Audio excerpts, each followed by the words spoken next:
ഞാൻ അത് കണ്ടു. നിങ്ങൾ അദ്ദേഹത്തോട് അത് കേട്ടിട്ട് ചിരിച്ചു പോയെന്ന് പറഞ്ഞേക്കും. അദ്ദേഹത്തിന്റെ ആ പ്രസ്താവന കേട്ടിട്ട് ബഹുമാനപ്പെട്ട പ്രതിപക്ഷ നേതാവിന്റെ പാർലമെന്ററി ജീവിതം തന്നെ RSSന്റെ ദാനമാണ്. 2001-ലും 2006-ലും പറവൂരിൽ നിന്ന് RSS നേതാക്കളെ കണ്ട് ചർച്ച നടത്തി പിന്തുണ വാങ്ങിയാണ് ജയിച്ചത് എന്ന് RSS തന്നെ പറഞ്ഞിട്ടുണ്ട്. ഇതുവരെ നിഷേധിക്കാനോ തള്ളിപ്പറയാനോ അദ്ദേഹം തയ്യാറായിട്ടില്ല. അതുകൊണ്ടാണ് ഞാൻ പറഞ്ഞത്, ഇമാതിരി പ്രസ്താവന കേട്ടിട്ട് ചിരിച്ചു പോയെന്ന് അദ്ദേഹത്തോട് പറയണം. ആ ഗോൾവാൾക്കർ എന്ന് പറഞ്ഞാൽ RSSന്റെ താത്വിക ആചാര്യനാണ്. വിചാരധാര എഴുതിയ കമ്മ്യൂണിസ്റ്റുകാരെയും മുസ്ലിങ്ങളെയും ക്രിസ്ത്യാനികളെയും ഇന്ത്യയിൽ നിന്ന് ഉന്മൂലനം ചെയ്യേണ്ട 3 ശത്രുക്കളാണ് എന്ന് നിർവചിച്ച ആ ഗോൾവാൾക്കറിന്റെ ജന്മശതാബ്ദിയിൽ അദ്ദേഹത്തിന്റെ ചിത്രത്തിന്റെ മുമ്പിൽ പോയി വിളക്ക് കൊളുത്തി താണുവണങ്ങിയ ബഹുമാനപ്പെട്ട പ്രതിപക്ഷ നേതാവ് മുഖ്യമന്ത്രി ആക്ഷേപിക്കേണ്ട ഈ ചിത്രം ആരുടെ ചിത്രമാണ്? ആരുടെ ചിത്രത്തിന്റെ മുമ്പിലാണ് വണങ്ങുന്നത്, വിളക്ക് കൊളുത്തുന്നത്? ഇതിവിടെ നിൽക്കുമ്പോഴാണ് പ്രതിപക്ഷ നേതാവ് മുഖ്യമന്ത്രിയെ ആക്ഷേപിക്കുന്നത്. പ്രതിപക്ഷ നേതാവിന്റെ പാർലമെന്ററി ജീവിതം, അതിന് അദ്ദേഹം ആജീവനാന്തം RSSനോട് കടപ്പെട്ടിരിക്കുന്നുവെങ്കിൽ പിണറായി ഉൾപ്പെടെയുള്ള ഓരോ കമ്മ്യൂണിസ്റ്റുകാരന്റെയും ജീവിതം RSSനെതിരായ നിതാന്തമായ പോരാട്ടത്തിൻ്റെതാണ്. തലശ്ശേരി കലാപകാലം മുതൽ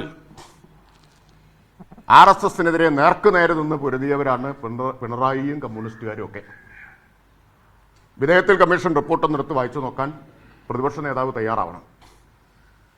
അതിൽ പറയുന്നുണ്ട് ആരാണ് തലശ്ശേരി കലാപകാലത്ത് RSSൽ നിന്ന് ന്യൂനപക്ഷങ്ങളെ സംരക്ഷിച്ചത് എന്ന്.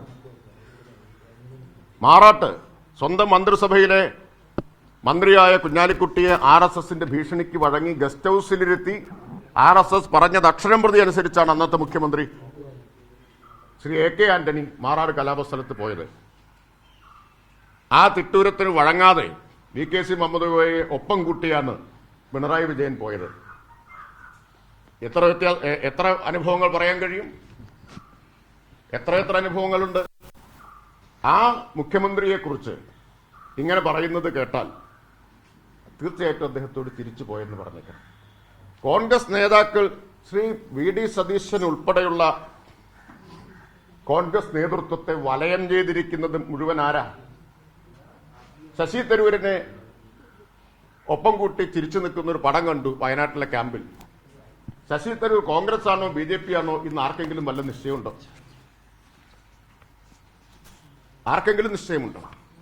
ഒരു ഭാഗത്ത് വിളക്ക് കൊളുത്തിയവർ, ശാഖയ്ക്ക് കാവൽ നിന്നവർ, മറുഭാഗത്ത് മോദിക്ക് സ്തുതി പാടുന്നവർ. ശശി തരൂർ, വേറൊരു പ്രവർത്തക സമിതി അംഗമായ ദിഗ്വിജയ് സിംഗ്, മറ്റൊരു പ്രവർത്തക സമിതി അംഗമായ സൽമാൻ ഖുർഷിദ്, ഇവരെല്ലാം അടങ്ങുന്ന പ്രവർത്തക സമിതിയിലെ ആ പ്രവർത്തക സമിതി നയിക്കുന്ന പാർട്ടിയുടെ പ്രതിപക്ഷ നേതാവാണ് ശ്രീ VD സതീശൻ എന്ന് അദ്ദേഹം മറക്കണ്ട. എന്നിട്ട് ഇങ്ങനെ പറയണമെങ്കിൽ അസാമാന്യമായിട്ടുള്ള ചങ്കൂറ്റം തന്നെ വേണം. ഇവരെല്ലാം ഒപ്പം ഇരിക്കുകയല്ലേ? മറ്റത്തൂരിൽ ഇപ്പോഴും കോൺഗ്രസും BJP ഒരുമിച്ചാണ് നിൽക്കുന്നത്. മറ്റത്തൂരിൽ മാത്രമല്ല, മഹാരാഷ്ട്രയിൽ കോൺഗ്രസ് കൗൺസിലർമാർ മുഴുവൻ പോയി BJP ചേർന്നു. ആരെ തോൽപ്പിക്കാൻ? ശിവസേനയെ തോൽപ്പിക്കാൻ. കോർപ്പറേഷൻ തെരഞ്ഞെടുപ്പിൽ മഹാരാഷ്ട്ര മുതൽ മറ്റത്തൂർ വരെ, പ്രവർത്തക സമിതി മുതൽ പഞ്ചായത്ത് മണ്ഡലം കമ്മിറ്റി വരെ കോൺഗ്രസ് ഏതാ BJP ആണ് ഏതാന്ന് തിരിച്ചറിയാൻ പറ്റാത്ത നിലയിൽ അത് താനല്ലയോ ഇത് എന്ന് വർണ്ണത്തിൽ ആശങ്ക എന്ന് പറഞ്ഞില്ലേ, അതാണ് കോൺഗ്രസിന്റെ സ്ഥിതി. ശശി തരൂരിനെ ഒപ്പം നിർത്തിയിട്ട്, സൽമാൻ ഖുർഷിദിനെയും ദിഗ്വിജയ് സിംഗിനെയും ഒപ്പം നിർത്തിയിട്ട്, ശാഖയ്ക്ക് കാവൽ നിന്നയാളെ ഒപ്പം നിർത്തിയിട്ട് ഗോൾവാൾക്കറിന്റെ ചിത്രത്തിന് മുമ്പിൽ വിളക്ക് കൊളുത്തിയ ആൾ മുഖ്യമന്ത്രിയെ ആക്ഷേപിക്കുകയാണ്. എന്തു പരിഹാസ്യമായിട്ടുള്ള കാര്യമാണിത്.